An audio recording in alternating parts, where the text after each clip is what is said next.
Okay, ladies and gentlemen, we are going to get underway. We are delighted by the safe arrival of our guest, Dr. Aslandogan, and I want to thank you again for your patience.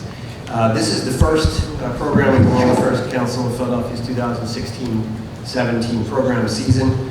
And let me also welcome those who are watching us on the live stream of the event on the internet. I also want to say a word of thanks to our gracious and generous hosts here at Montgomery McCracken. This is a beautiful space to have important events like this, and they have provided us with that opportunity, so thank you to them.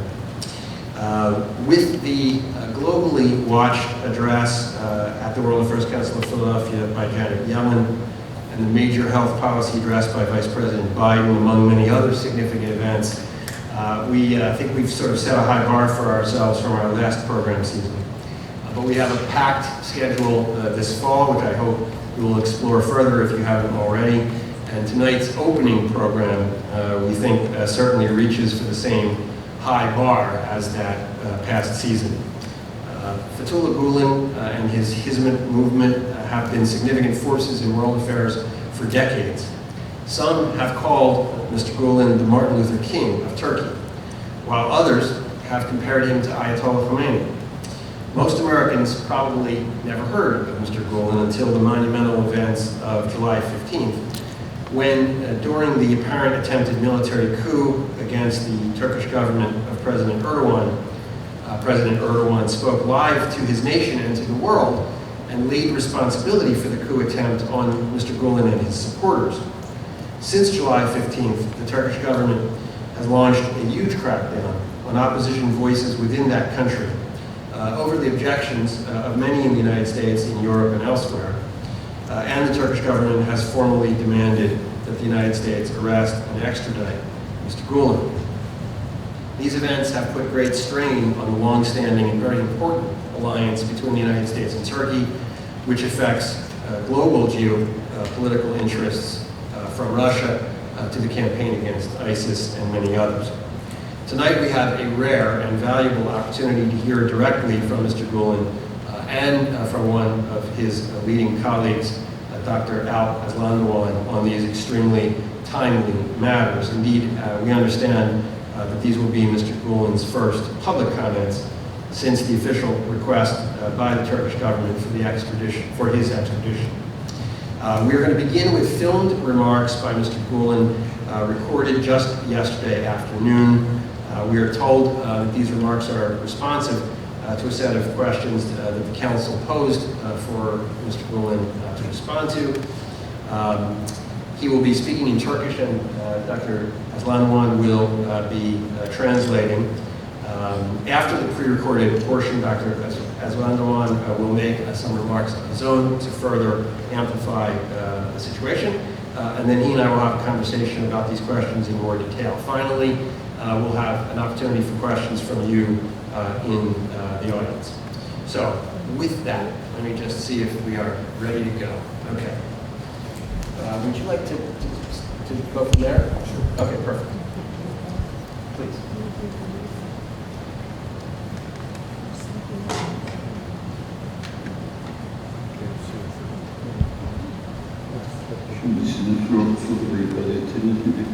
Indeed, Turkey has been a member of NATO since 1950s, in part because it was NATO's desire and in part because of our respect for that organization. We have fought in the Korean War, and indeed Turkey occupies a very important location geopolitically speaking. Turkey's location is critical for NATO's mission, and the organization built an infrastructure in Turkey to be able to fulfill that mission. Incirlik Air Base is the most well-known, but the infrastructure is not limited to that base. Right now, all critical voices are silenced in Turkey, and only the voice of those in power is heard. Consequently, both Turkish people and outside observers are misled.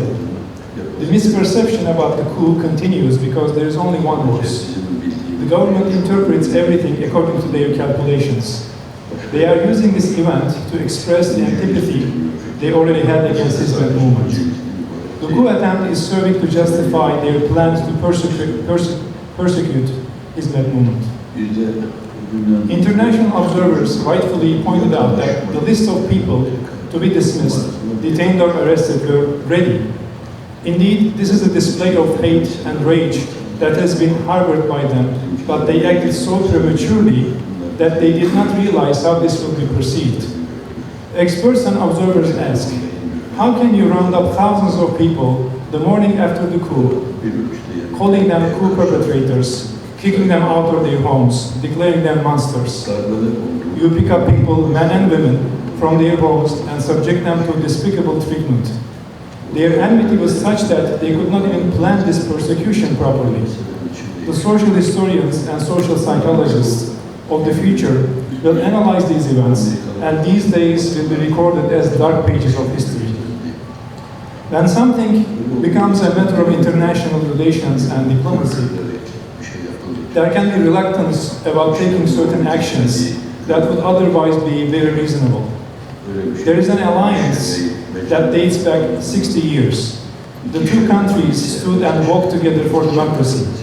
The relationship cannot be cut because of a single incident. I don't see it as possible that the US could view Turkish government's actions positively. I think they are concerned about cutting this 60-year-old relationship completely, destroying what has been built so far, or making a diplomatic mistake. But I don't believe this will continue forever. There can be reactions and even sanctions from the world, from the European Union or European Parliament. I think at some point, international human rights organizations, intellectuals, legal organizations may react and push states to act, saying enough is enough. Perhaps in realizing that they cannot afford to be completely cut off from the world, Turkish leaders might change course. Of course, there are also actions that should be taken in terms of diplomacy. The United States is a country with 200 years of experience of governing a diverse population. I think right now the US is putting that experience into use. Zannediyorum daha evvel de fakir teklif ettiğim gibi böyle uluslararası bir organizasyon, bir heyet oluşturulur bu mesele hem hukuki yanlarıyla hem sosyolojik yanlarıyla hem meselenin cereyan şekliyle ineden ikliye analiz edilmeyince meselenin çok kapalı yanları kapalı olarak kalacak, ilerlemeyecek. Türkiye'de susturulmuş medyaya mukabil sadece mevcut iktidarın hissiyatını aksettiren sesler o toplum bilgilendirildiğine göre zannediyorum hem içeridekiler hem de dışarıdakiler çok yanılacaklar. O yanılma devam ediyor yani. 2 aydan fazla bir zaman oldu, bu yanılma devam ediyor. Çünkü tek ses duyuluyor. Kendi hesaplarına göre meseleye yorumluyorlar, tevil ediyorlar, ortaya koyuyorlar. Böyle karmaşık, böyle muğlak bir hadise oldu. Onu daha önceden harekete ve hizmete karşı belli ölçüde içlerinde taşıdıkları bir antipati, bir bence dışarı vurmaya böyle vesile oldu bu hadise veya onlar planladılar. İşlerinde olan bu şeye meşruiyet kazandırmak, bir meşruiyet zemini oluşturmak için zannediyorum bunu değerlendirdiler. İşte hadisenin olduğu gün artık herkes söylüyor, aklı başında olan herkes söylüyor. Şu kadar hakimin, şu kadar savcının, şu kadar emniyetçinin, şu kadar askerin böyle hemen listeleri eldeymiş. Evet, bu aslında yani bir gayze, bir nefreti, bir kini, bir nefreti ifade ediyor da fakat öyle acele, öyle kinli, öyle nefretle hareket ettiler ki meselenin makuliyetini görmedikten geldiler. Yani şimdi alem diyor ki, bütün dünya yorumcular diyorlar ki nasıl oluyor böyle? Yani bir hadise gece oluyor, ertesi gün siz binlerce insanı dışarı ediyorsunuz. Binlerce insanı cani ilan ediyorsunuz, darbeci ilan ediyorsunuz.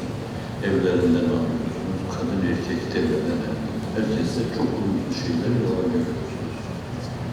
Demek ki kin, nefret öyle zirve yapmış ki bu mevzuda kendileri hesabına meselenin makuliyetini düşünemediler yani. Bunlar sosyal tarihçiler tarafından gelecekte değerlendirecek kapkara paragraflar, sayfalar, satırlar olarak tarihin sayfalarına geçecek. Düşünce ve kanaat olarak Amerika'nın tavrı pozitif olduğu zannediyorum ben. Fakat uluslararası münasebetlere gelince, diplomasiye gelince herhalde yani bir meselenin makuliyeti mevzunda bile yine böyle tevakkuflar yaşanabilir. Yani senelerden beri, 60 seneyi geçmiş bir ittifak var arada, bir beraberlik. Let me apologize to all. The reason for my delay is actually the narration, and ironically, the studio could not put the narration on the video, so I have to actually read you the translation.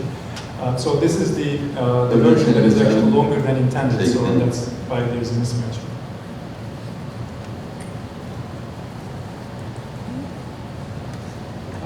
Okay, so I'll continue with the other questions. The second question.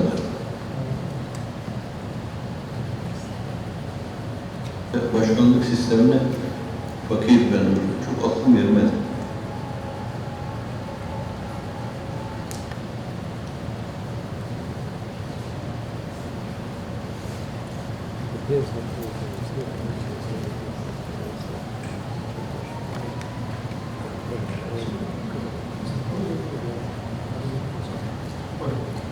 I have never been close to Erdogan or have never felt close to him. I have known former Prime Minister and then President Mr. Demirel. I met former President İsmet İnönü, but I was a child then. I cannot talk about having sympathy or empathy toward him because I was a child. But I knew Mr. Demirel as a political leader, and I had respect for him because he was promoting democracy, human rights, and a moderate form of secularism. Not a rigid and aggressive form of secularism, but a mild one. A secularism that respects every person and every worldview. That was necessary for Turkey to be better integrated with the world.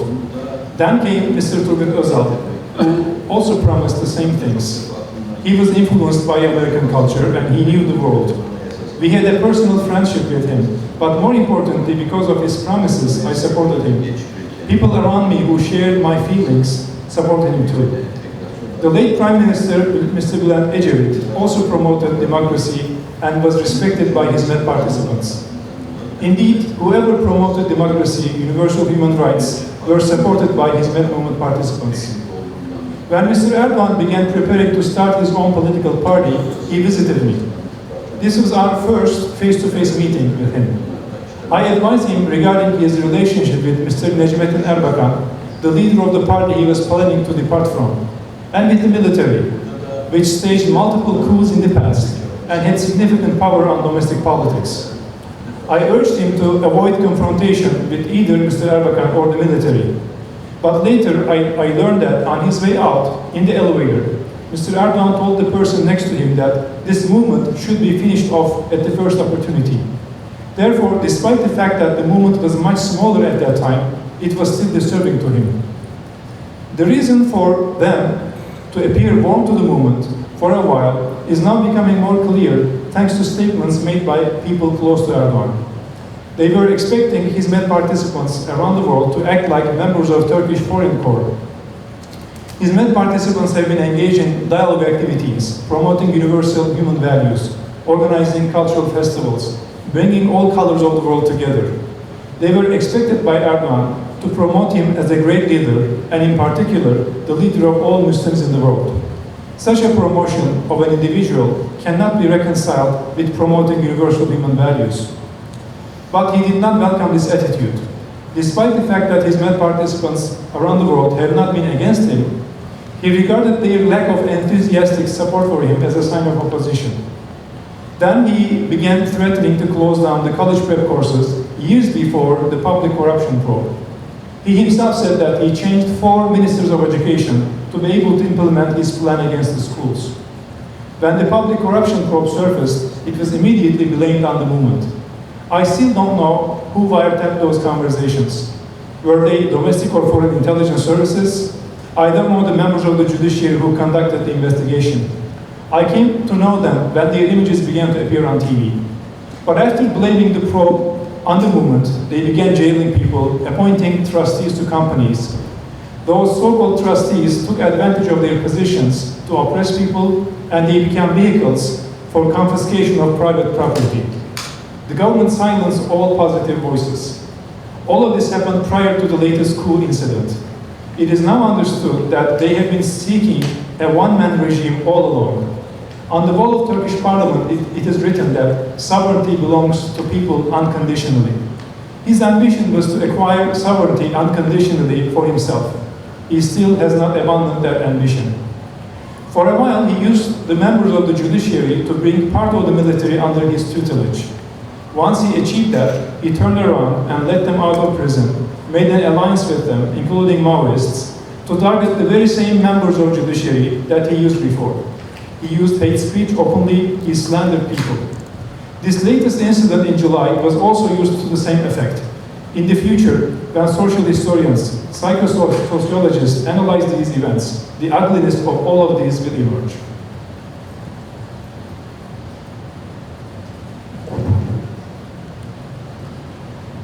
I don't feel qualified to comment on the presidential system, but I don't see the kind of system they are seeking as appropriate for Turkey. Such a system can cause polarization and cracks in the society. What should be done instead is to make the present system more democratic. Many times I wished they would examine the laws of the United Kingdom, the Constitution of the United States, and consider them in drafting the Turkish Constitution. I see this very important for integration with the world. Therefore, they could not get the support they were seeking from me due to my concerns. Perhaps that disturbed him a lot, because he was seeking absolute power for himself and was seeing himself as the leader of all Muslims all the world. His inner circles kept praising him. When they did not get the response they expected, perhaps that disturbed him a lot.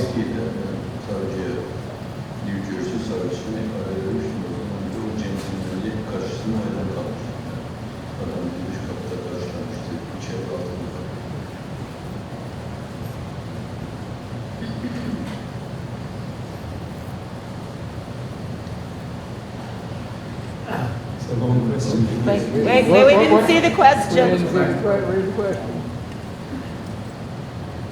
Very good question. Long Congratulations. question. I'll go back Wait, one. no, that's it. Okay, give everybody a second. Previous question. Oh, you're Previous- right. Back to the prior question. Yes, go back to another question.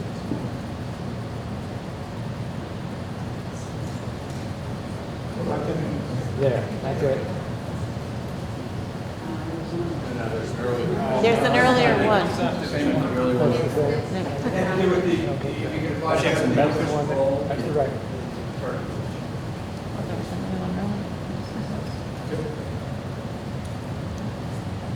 Yes, the rest, that's the American people. I don't agree.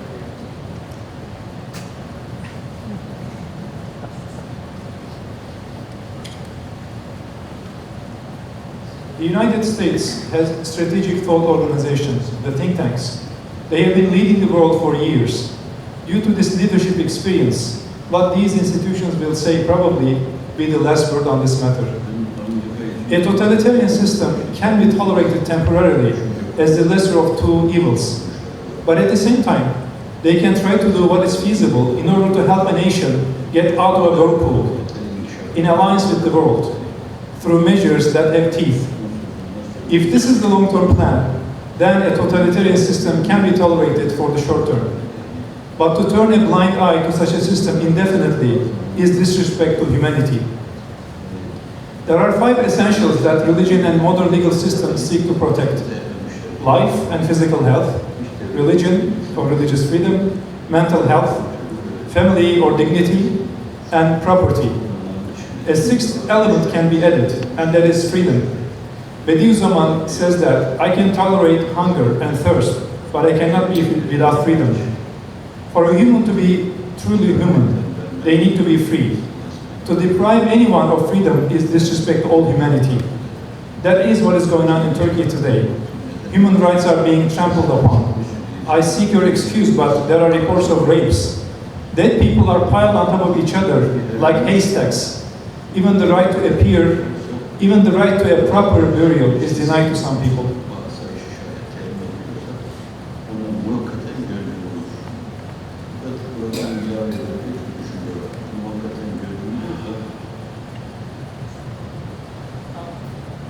Would you be able to read the question out loud? They're not hearing it from Harrison. Oh, sure.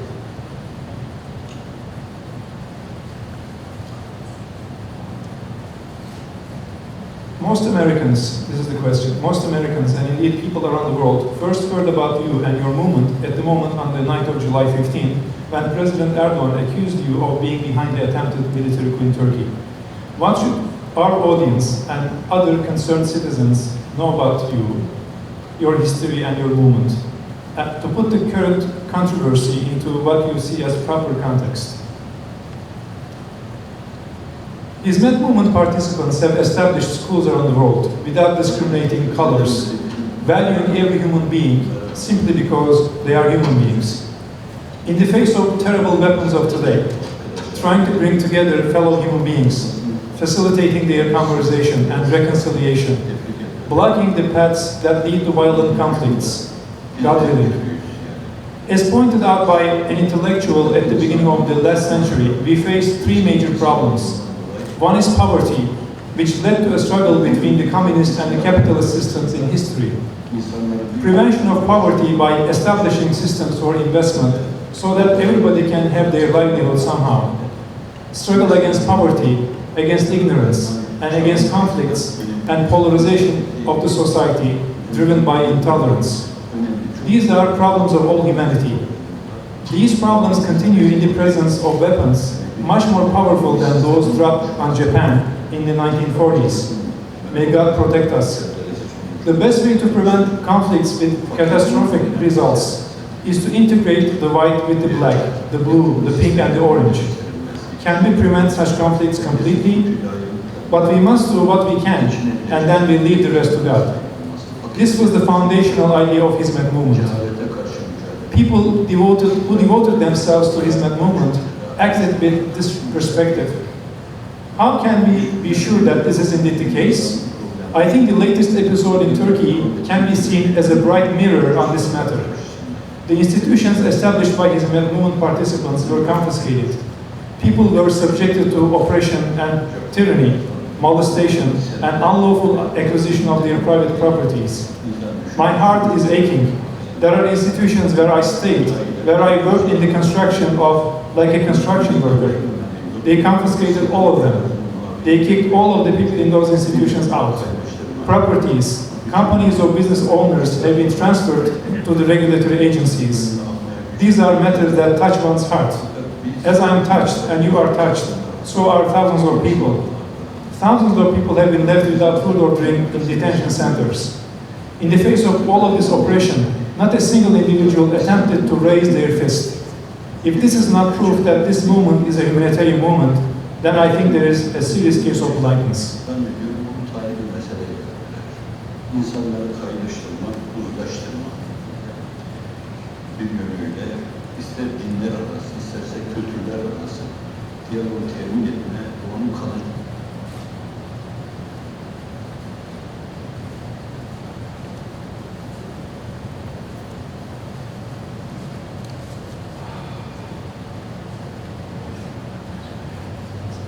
They will make some remarks. So, the practicing, they have some.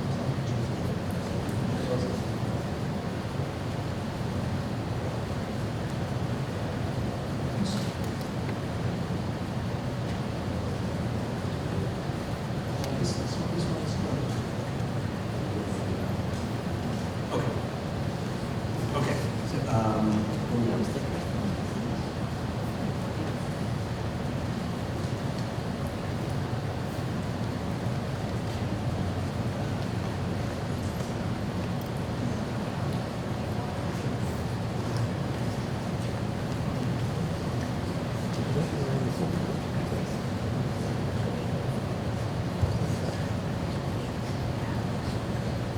Tending to the technical issue.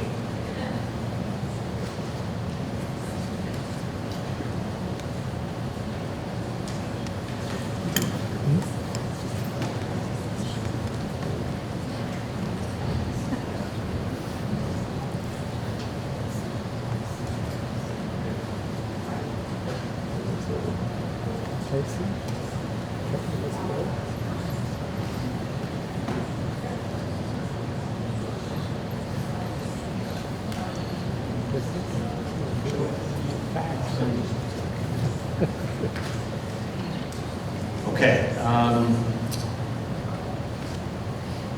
think we all realize that that was difficult to do mechanically, but extraordinarily important to hear those comments directly from Mr. Gülen. Let me just tell you a tiny bit more about Dr. Aslandogan, and then he'll make some further clarifying remarks. Alp is the executive director of the Alliance for Shared Values. Prior to assuming this position, he served as board president of the Institute of Interfaith Dialogue in Houston, Texas.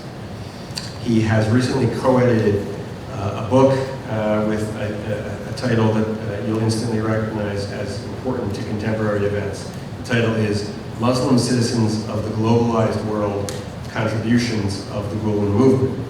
So please welcome Dr. Aslandogan to make his own remarks.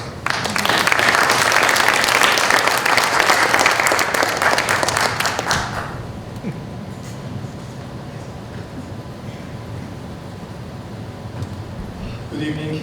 Good evening. Again, please accept my apologies for the delay. I think today part of my mission was to prove Murphy, right? Murphy's rules. If something can go wrong, it will go wrong in the worst time. We had a problem with the narrator and the video production, and then I missed my train, the next train was delayed, and so on and so forth. And traffic is more busy than usual, my friends told me, in Philadelphia. What I want to share with you is three things. So I'd like to dedicate more time to answer your questions. Some comments on what happened on the July 15th, on the night of July 15th. More importantly, what has been happening since then. And the implications, the bigger picture of what has been going on in Turkey for the last 2 months and for the last several years. In terms of what happened on the night of July 15th, it is very clear that a group of soldiers attempted a coup. There's no question about it. Civilians died, a high number of civilians died, soldiers and police officers died. This was a shock to many Turkish people, including me, because everybody thought that the time of the military coup was over. In part, this was because there was a constitutional amendment in 2010, which made it possible to actually bring military officers to the court for participation in a military coup. It was not possible before, because after every military coup in Turkey, after 1960, 1971, 1980, the military officers, the generals, put items into the constitution so that it was not possible to bring them to the civilian courts.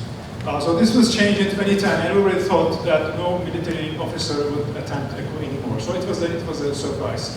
It was well known that there was a great deal of resentment against the Erdogan government within the military. As some of you might know who have been following Turkey, the military is the bastion of the ideology called Kemalism, which is the official ideology of Turkish Republic. It is still in the constitution. You can actually download a copy of Turkish constitution. It is still there. It is called Atatürkist thought. So everybody is, at least on a technical level, expected to embrace that. And one of the things that Atatürk defended was not mixing religion and politics. So because Erdogan government has been mixing religion and politics very blatantly for the last few years, there was a great deal of resentment. There was also resentment emerging from the fact that there were trials involving military officers during the last few years. And Erdogan government again successfully blamed these trials on Gülen movement, their sympathizers in the judiciary. But at some point at the beginning of those trials, Erdogan himself said, I am the prosecutor for these trials. And later on, one of the police chiefs who was in charge of one of the investigations, he said that Erdogan was in full knowledge of all of the trials, all of the proceedings. And at some point, he actually asked for the arrest of the military chief of staff, personally asked for his arrest. He said this on public TV. So this was not lost on the military officers. Although they blamed Gülen sympathizers for what happened to them, they also equally blamed Erdogan for what happened to them. So because of this past, there was great deal of resentment in the military. So the fact that some people might have wanted to stage a coup was not surprising. But some people actually did it was surprising because of the reason that I just shared with you. So let's see if we can actually make this. Yes. Now, in the immediate aftermath of the coup, the government began a purge. Now, if a country has faced a military coup, obviously they will do whatever is necessary. But Turkish government's purges went well beyond who could be reasonably assumed to be taking a part in the coup. They went to actually go after teachers, journalists, doctors. There's a site that actually keeps track of the current state of the purges called turkeypurge.com. So you can find both individual stories and also the numbers on this site. They also have a Twitter account where they actually give stories of individuals. I'm going to share some of them with you tonight. So the purges have gone well beyond the people who could be reasonably expected or assumed to be part of the coup. So in addition to the military officers who were detained, there were tens of thousands of people detained, fired from their jobs, and some people actually got their licenses to perform their profession. About 21,000 teachers lost their licenses to teach. So they're expected to, I don't know, maybe flip burgers at some place. And if they are fired from an institution, especially from a government institution, they are not allowed to take other government jobs. If they are offered private jobs, those companies are also threatened. So these families are left in dire conditions. Hospitals were shut down. So let me show you some examples of the crackdown. Amnesty International reported cases, credible evidence of torture, rape, beatings on the detainees. This is Mr. Gülen's condemnation statement, which came when the coup was in progress. For those interested, the actual approval came somewhere between 7 to 7:30 p.m. Eastern time, which is about 1 to 2 a.m. Turkish time. An example of a military officer, these photos were initially posted, interestingly, ironically, by pro-AKP people. I don't know what they were thinking. They were posting these messages to show how they are treating the soldiers. And later on, it was alleged that this particular soldier confessed to being a Gülen sympathizer. So how can you trust confessions coming from such people is an open question. This gentleman was the former commander of the Air Force, and he was initially accused of being the mastermind of the coup. And he was linked with the movement through his son-in-law.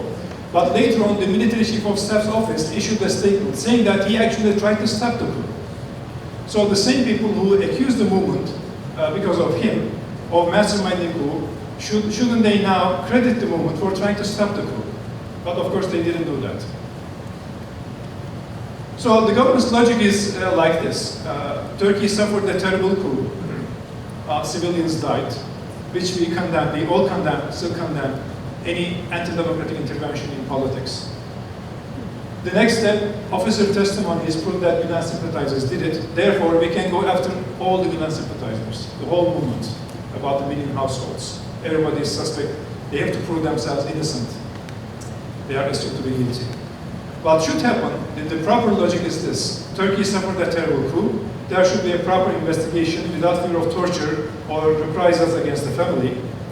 And the people who are found to be guilty should be punished, and not other people who have no connection whatsoever with the coup. This is what should happen. But this is the logic that is in place right now.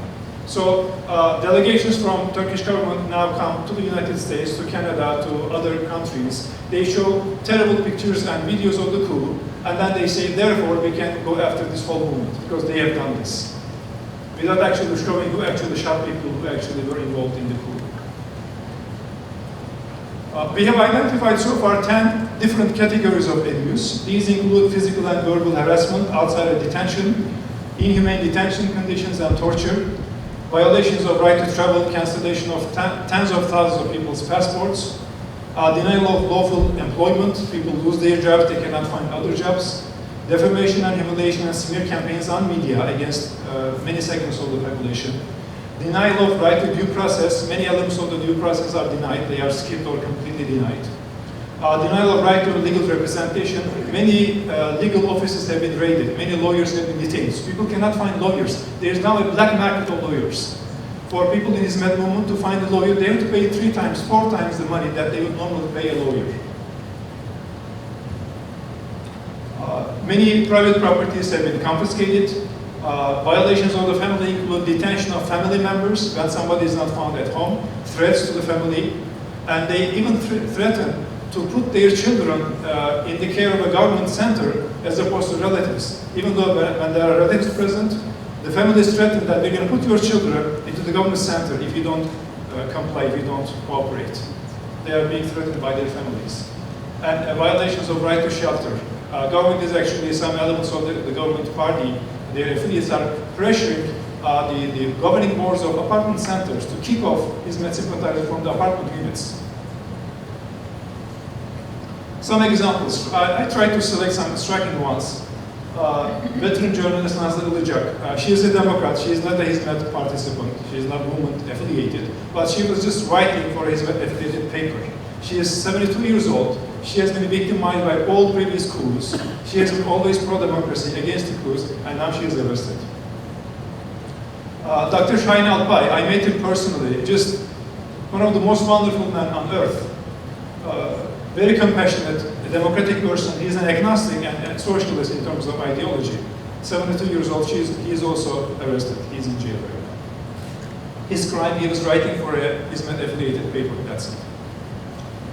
A lady journalist, a pro-Kurdish columnist and author and novelist, was also jailed. Many other journalists. Right now, Turkey is #1 jailer of journalists in the world. They are far beyond North Korea, China, other countries that you can imagine as jailing journalists. The leader of the Human Rights Agenda organization, Mr. Orhan Kemal Cengiz, he lost his passport. It was cancelled. He cannot go outside of Turkey. Some of the examples of law offices that were raided and lawyers detained.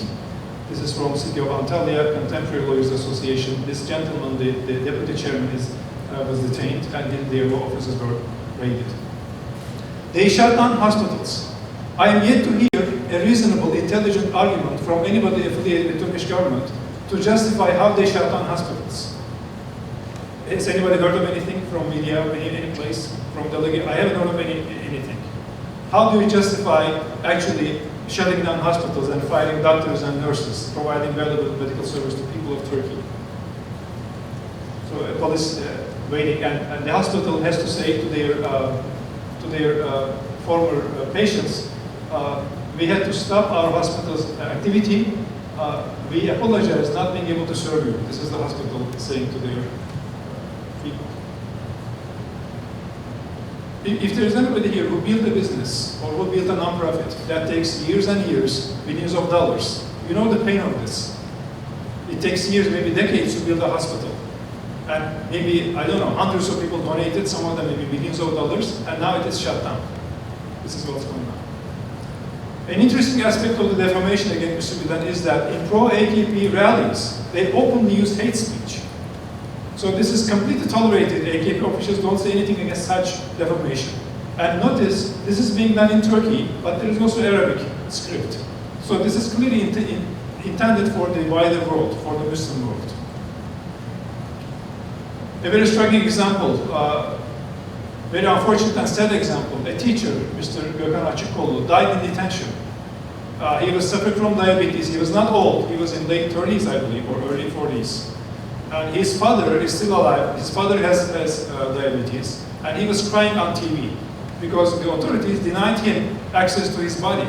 They said, we're going to dump your son's body into the graveyard for the traitors. Businessman died in detention, suffered a heart attack. A journalist, he escaped, and his wife was detained and arrested instead. They came to his house, didn't find him, so they arrested his wife and threatened their children. If your father doesn't come, we're gonna put you in government-run center. They detained an 86-year-old mother of a lawyer, and they didn't find a lawyer at home. An example from non-Hizmet affiliated people who have been victimized. Kemalist pro-Atatürk newspaper Cumhuriyet, their daily editor-in-chief, had to escape Turkey. He now lives in Europe. So his wife lost his passport. Now his wife cannot travel. So they separated his family. Nothing to do with Hizmet. They acquired confiscated companies of this businessman that are worth billions of dollars. literally billions of dollars. This man built that conglomerate. He now has to live in the United Kingdom, and he lost all his private property. Again, columnist journalists who have nothing to do with Hizmet, just Democrats in general, they have detained, they denied legal representation. They even targeted singers, artists. So this singer refused to attend the pro-Erdogan rally, saying that although she's against the coup, she doesn't want a part of something pro-Erdogan. So they canceled some of his contracts. There was a media smear campaign against her. No relationship with the Hizmet movement whatsoever. So what is going on in Turkey now is it is not sufficient to say I'm against the coup. That doesn't cut it. You have to say this coup, which is done by Gülen sympathizers, is a terrible thing. If you don't pronounce the word, then you're deemed a coup supporter. If you don't blame Gülen as Erdogan wishes, then you are automatically deemed a coup supporter. Even if you say I'm against the coup and pro-democracy, that is not sufficient. So the groups that they have been so far targeting include in addition to Hizmet sympathizers, which is primary target, Kemalists or Atatürkists, nationalists. They just closed down a nationalist paper a few days ago. Kurds, they just fired 11,000 Kurdish teachers a few days ago, and 28 mayors of Kurdish majority towns. Again, no relation with the Hizmet movement. Some Alevis from judiciary and military have been eliminated as well, liberals and leftists as well. Of course, journalists, they are the first to be targeted. All right. So let me just say a few words about the bigger picture, and then I'm sure you have questions. So in the bigger picture, what do these things mean? In the world, there is no shortage of dictators. And as was pointed out in one of the questions, sometimes an intervention in a dictatorial regime results in chaos, which is even worse. So what does it mean? What is going on in Turkey? Turkey drifting from an imperfect democracy into a totalitarian regime. What does it mean? What should be our reaction looking from abroad? There is a humanitarian, humanistic side, and there is a pragmatic or political strategic side, if you will. I have shown you the humanitarian side. If you care about journalism, if you care about human life, if you care about human dignity, Turkey is one of the examples of countries that you should care about. But on the other side, there are also strong arguments to be made. Mr. Erdogan, president, is now eliminating a social movement. They have shut down all the institutions. Everybody is afraid to identify themselves. They are even afraid of just being in their homes, because if their neighbor calls the hotline established by the president's office, if they are informed, if they inform the police, then they can actually come without you doing nothing.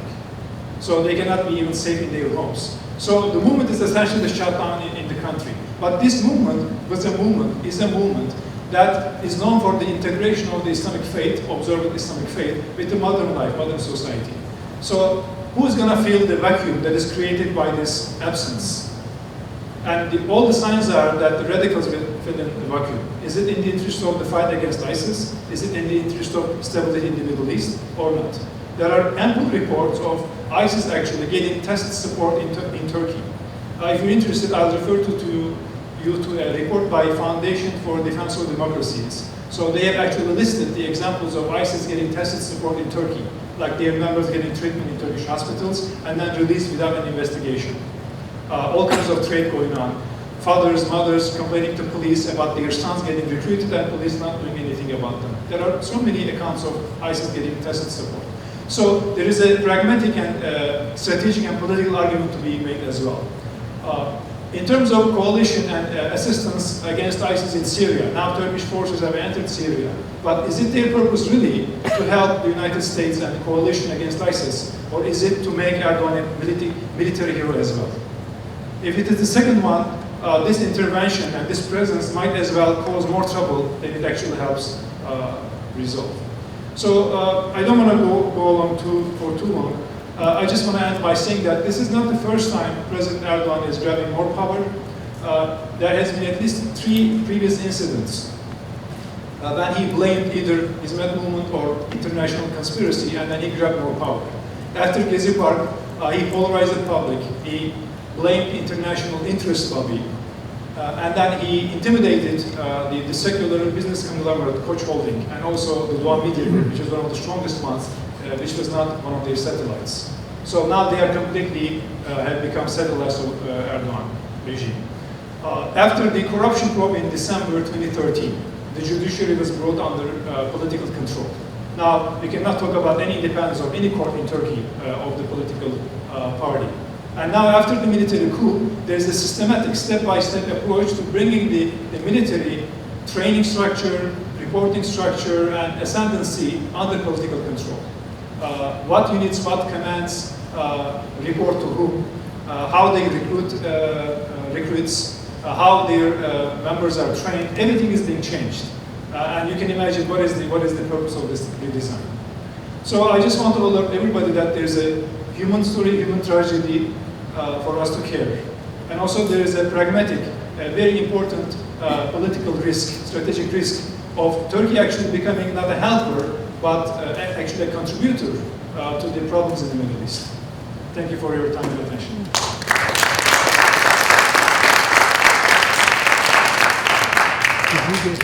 We're going to go to questions from the audience.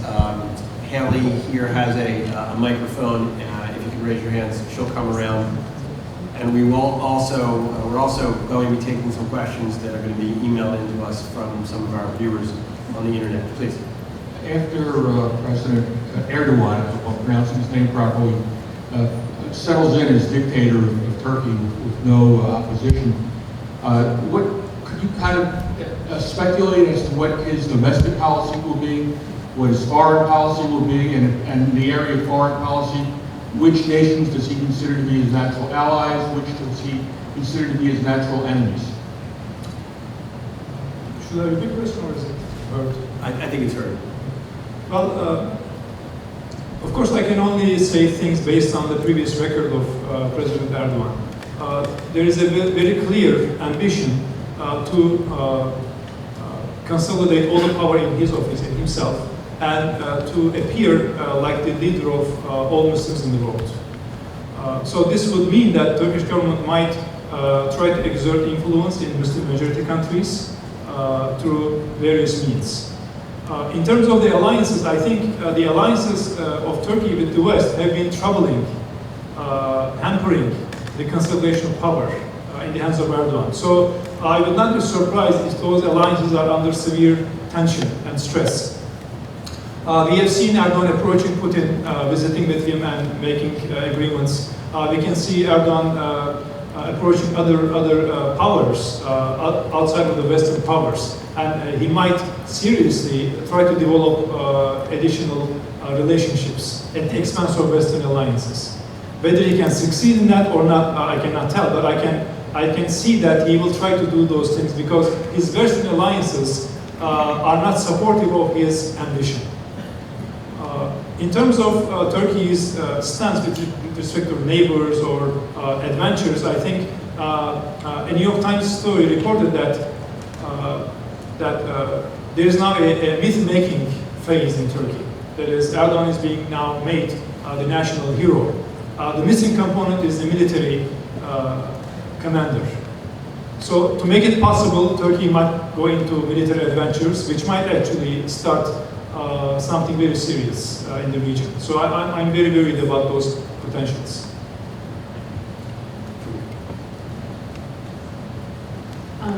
Trudy Rubin from the Philadelphia Inquirer. I wonder if you could talk a little bit more about the relationship between Mr. Erdogan and Mr. Gülen.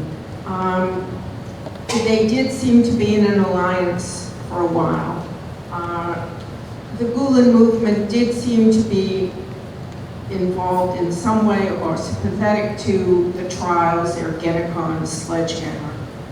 And then there seemed to be a break when the corruption charges were brought against President Erdogan and his family, and again the Gülenists were accused of being behind that.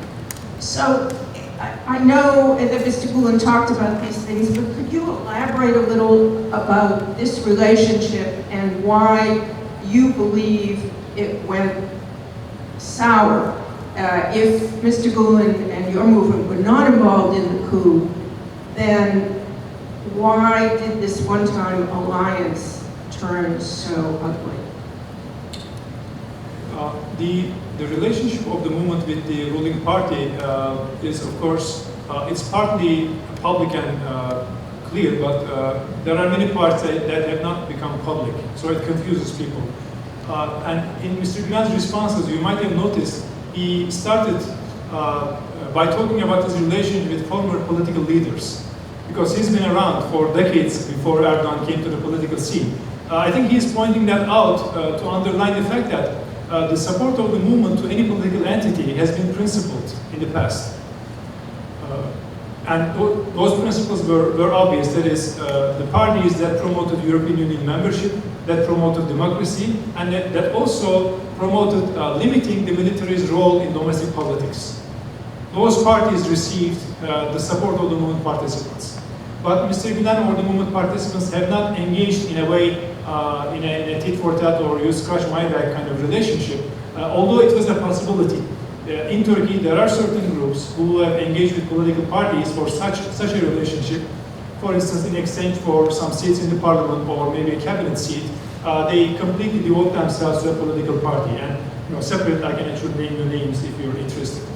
But the support of the movement for AKP or previous parties was always principled. That is, as long as you deliver on your promises, that is, what is in your party program, moving Turkey toward the European Union, democratizing, stopping the profiling of citizens, and limiting the military's role in domestic politics, then we will support you.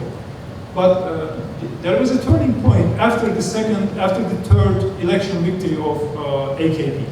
That is, during the first term, they promised European Union membership, democratization, freedoms, and so on and so forth. And for the first term, they actually delivered on those promises. And I sometimes give a striking example that we were not alone in supporting them. Many people believed their promises. And I give this striking example of two American organizations, or one of them is international, that is World Jewish Congress and Anti-Defamation League. Both of these organizations gave medals to Prime Minister Erdogan in 2004.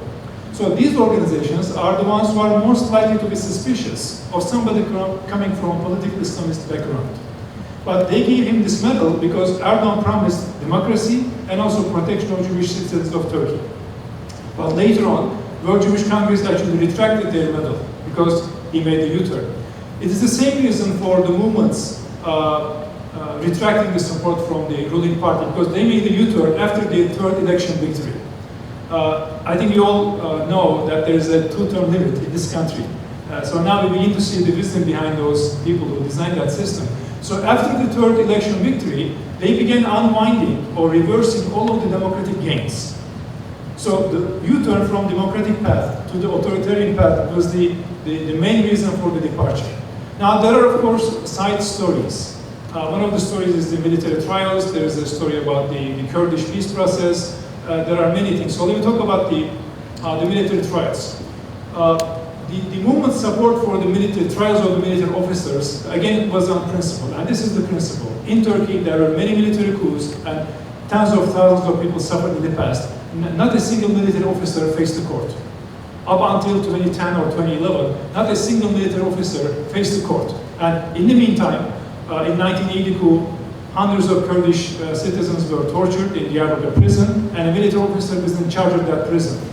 An Armenian journalist, Hrant was killed, murdered, and one of the officers who was tried during the Armenian trials was actually present at the trial of Hrant, and he demonstrated with his nationalist supporters outside of the court to threaten the Armenian journalist. This guy was also on trial. So our support for the trials of military officers was on principle that if these officers have abused their positions, if they have participated in the coups that violated people's rights, then they should face the court. This is the principle. But in practice, in the application of these trials, of course, there were errors or mistakes or wrongdoings, whatever you want to call them. The net was cast too wide. In addition to the military officers, non-military officers were also targeted, journalists, academics were targeted. And there is not a cry against such abuses from the movement. So this people movement, in a sense, in a negative light. I personally had a clear conscience because when this journalist was arrested during those trials, I said his movement should publish his works to show that we support his right to freedom of speech. But I didn't find enough friends to support that proposal. So I think that was one place. Initially, the movement and AKP was aligned for the principle, but in the application of the trials, there were many people who were wronged. Again, coming back to the nature of the engagement, Mr. Gülen received the first offer for a parliamentary seat from Erdogan's teacher, Erbakan, and he refused it. When Erdogan came to power, Mr. Gülen could have easily wanted parliamentary seats or cabinet seats because there was a newspaper, there was a big movement in support of the party was in need of power, but that didn't happen. Now there is an allegation that AKP actually hired pro-Hizmet people into the ranks of the government. Well, if they have hired anybody who's not qualified, that is illegal. So if there's any such accusation, it should go to the court. And Mr. Gülen has never ever gave any list of people to hire. So from the movement point of view, that was it. That the support was principled for democracy. The withdrawal of the support was because they made a U-turn, not because of the college prep course issue. It came much later. We have two questions from our colleagues in Harrisburg who are watching on the internet, which Haley has for us. We'll go through them real quick. The first question is, do you believe there was government involvement in the failed coup attempt similar to Putin and alleged Chechen terrorist bombings of citizen apartment buildings in Russia? And the second question is, Mr. Gülen worried about being sent to Turkey by the U.S. government. Does he plan to leave the U.S. for another country before the U.S. government gives in to the request of Turkish government to extradite him? Okay, I can give a short answer to the second one, no and no. He's not doing it because he hasn't done anything wrong. He is convinced that it's not possible for the Turkish government to satisfy the conditions of the extradition agreement, which requires the crime to be a crime in both countries, that it should not be political in nature, and the person should be linked sufficiently with legal evidence that will withstand U.S. court scrutiny to prove his link. And then, if he is extradited, he should get a fair trial. It's nearly impossible for the Turkish government to satisfy this. So he's not worried about it. He's represented by a strong firm. And he doesn't plan to leave the U.S., the strongest country allegedly in the world. For the first part, now there are different stories about the coup. Of course, there is the official story, which is a group of Gülen sympathizer officers. They saw the upcoming purges of them from the military, therefore they staged the coup. This is the kind of simplistic official story. Now, I'm a fan of social psychology, and I read this author, Daniel Kahneman, the author of Thinking Fast and Slow. It's a big white book in bookstores. He says, people tend to believe coherent stories, but coherence doesn't mean truth. So Turkish government story is coherent. Okay, we know that there are Gülen sympathizers in the military. We know that, well, even if we don't know, it is likely that Erdogan would want to purge them. So it makes sense that for them to stage a coup. But this is very simplistic, and the fact that this is too simplistic has been pointed out by many independent experts. For instance, Svante Cornell from the Silk Road Institute or something affiliated with the Johns Hopkins pointed this out. But more importantly, there are other experts that I can show you the names if you're interested. But a Turkish journalist by the name of Cengiz Çandar actually spoke to a New York Times reporter 2 weeks before the coup attempt. And he said, and I know because he wrote this in a column, he said, I spoke with Sabrina Tavernese and I told her that because of a Faustian agreement that Erdogan made with the military, I'm expecting a military coup to make him a hero in the coming 2 years. So when Sabrina called him back to ask him, are you surprised? He said, I'm not surprised and I'm surprised. I'm not surprised because I expect this to happen. I'm surprised I didn't expect it in 2 weeks. So the official story is that I shared with you, but the alternative story, which in my opinion makes more sense and explains more questions, answers more questions, is this. Erdogan expected a coup for a while now, because there is a lot of resentment in the military against his regime. And despite the fact that there is the possibility of being tried, because there is such a widespread resentment in the military, if the military actually does it in synchrony, then they will probably get away. This was the thought. So Erdogan expected it. And for a politically savvy leader like Erdogan, what would he do? He would have his counter plan. So according to this alternative story, he actually expected it, he had his counter plan. And when they saw the initial signs of the attempters, the chief of the national intelligence actually went to the chief of military and convinced them to stay away. So that left only a small part of the original team or group to carry out, which resulted in the unexplainable actions that we saw on the night of the coup, like blocking a part of the bridge traffic at rush hour. Doesn't help at all with the coup, but it helps Erdogan. Or bombing the parliament building. Doesn't help the coup, it helps Erdogan. There are many actions that are unexplainable. So the answer is, we cannot accuse Erdogan of staging this coup or planning or organizing this coup, but he was definitely prepared. And according to this one story, allegedly, he turned this attempt into an opportunity. So at the very least, we can say this alternative story deserves an investigation. We'll take one last question here.